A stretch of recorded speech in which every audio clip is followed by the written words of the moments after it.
Guys, Pakistan Tehreek Insaf बुरी तरह से अपनी बका की जंग लड़ रही है। चाहता था कि चीफ ऑफ आर्मी स्टाफ उनकी मर्जी का लगे, वो बात उनकी नहीं मानी गई। वो चाहता था कि प्री इलेक्शन हो, वो बात उनकी नहीं मानी गई। कि मैं फिर से वजीर आजम हो जाऊंगा, वो भी बात उनकी नहीं मानी गई। जरदारी को प्रेशराइज देने के लिए फरियाद टालपुर को अरेस्ट करवाया था, लेकिन पीडीएम की हुकूमत है, अभी तक उसकी बीवी को अरेस्ट नहीं किया। बुशरा बीबी को पीडीएम वालों ने अरेस्ट नहीं करवाया।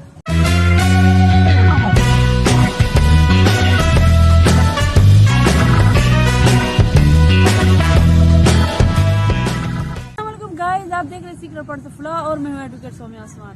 गाइस, पाकिस्तान तहरीक इंसाफ बुरी तरह से अपनी बका की जंग लड़ रही है और इमरान खान साहब हैं, उनकी कोई भी बात जो वो चाहता था, मनाना चाहता था अपनी बात या अपने खुद को लीडरशिप साबित करना चाहता था, उनकी कोई भी बात जो वो साबित नहीं कर सका।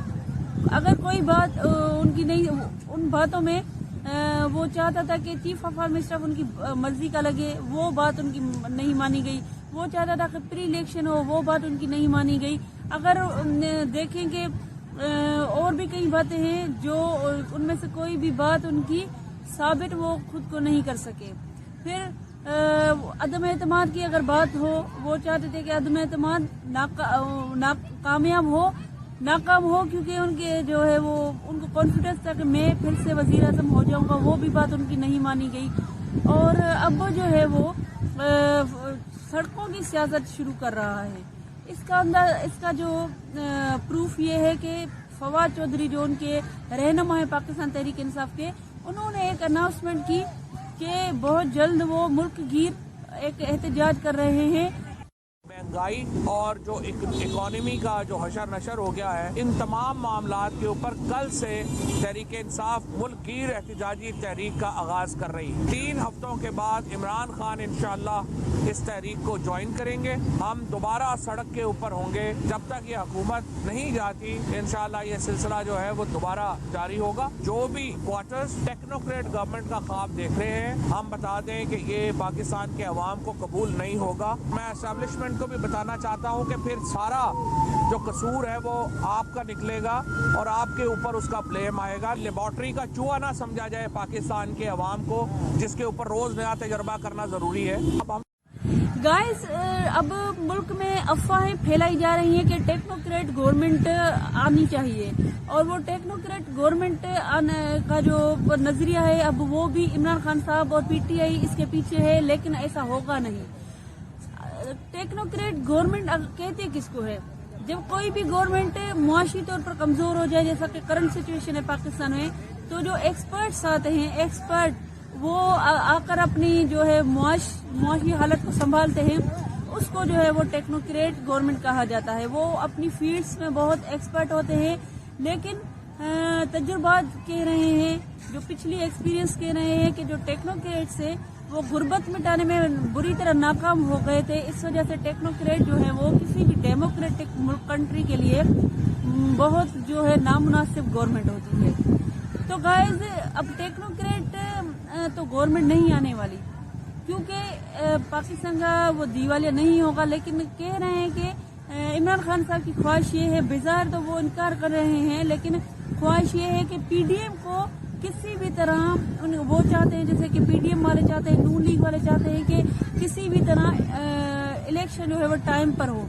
इमरान खान साहब चाहते हैं कि पहले गवर्नमेंट जो है वो ये खत्म हो जाए और इलेक्शन हो। इस वजह से फिर पीडीएम की बात क्यों चले और किसी तरह एक नया नुक्ता दे दें, और वो है टेक्नोक्रेट। इसके पीछे सियासत जो है वो सारी की सारी इमरान खान साहब की है। दूसरी जानिब इमरान खान की पार्टी का हाल ये है कि उनका एक सियासतदान एक बात करता है, शाह महमूद कुरैशी हों या और जो उनके दीगर कायदीन हैं, उनमें भी इख्तलाफात चल रहे हैं और अंदर से जो है वो पार्टी बुरी तरह लड़ रही है।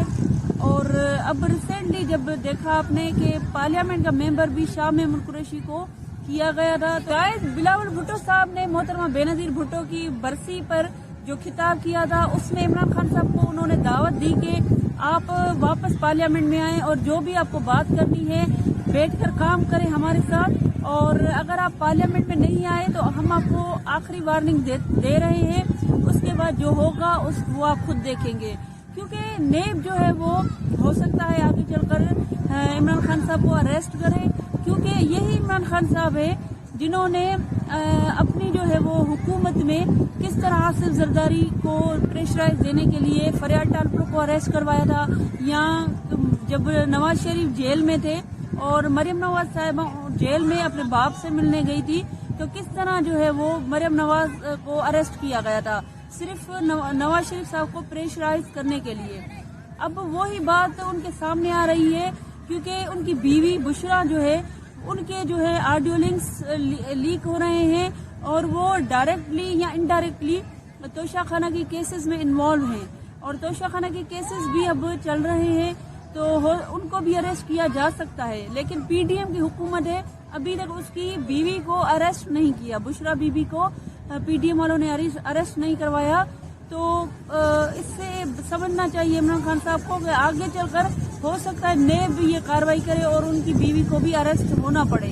تو غائز انشاءاللہ تعالی پاکستان کی معاشی حالت بہتر ہوں گے اور کوئی ٹیکنوکریٹ گورنمنٹ نہیں آنے والی، کیونکہ وہ جمہوری ملک کسی طرح ان کو قابل قبول نہیں کریں گی۔ ہمارے سامنے ایک مثال ہے شوکت عزیز کی، وہ بھی ٹیکنوکریٹ تھا اور انہوں نے کس طرح پرائیویٹائزیشن کا جو ہے وہ ماحول کریٹ کیا تھا، انسٹیٹیوٹ جو ہے وہ پرائیویٹ لوگوں کو سیل کر رہا تھا۔ اس کا نقصان یہ ہوتا ہے کہ آپ اپنے حق کے لیے اگر کوئی پرائیویٹ ادارہ ہو جاتا ہے تو آپ اپنے حق کے لیے کانسٹیٹیوشن پٹیشن بھی نہیں کر سکتے، وہ بھی آپ کی نہیں سنی جا سکتی۔ تو گائز یہ نقصان ہوتا ہے بنیادی طور پر ٹیکنوکریٹ گورنمنٹ کا، تو اس کا ایسی کوئی گورنمنٹ نہیں آنے والی۔ اگر لوگ سمجھتے ہیں کہ ایسی گورنمنٹ آئے گی تو یہ بالکل افواہ کے علاوہ کچھ بھی نہیں ہے۔ گائز آپ سے گزارش ہے چینل کو لائک کریں، سبسکرائب کریں، بیل آئیکن کو پریس کریں تاکہ ہماری ہر ویڈیو آپ تک پہنچتی رہے۔ اللہ حافظ۔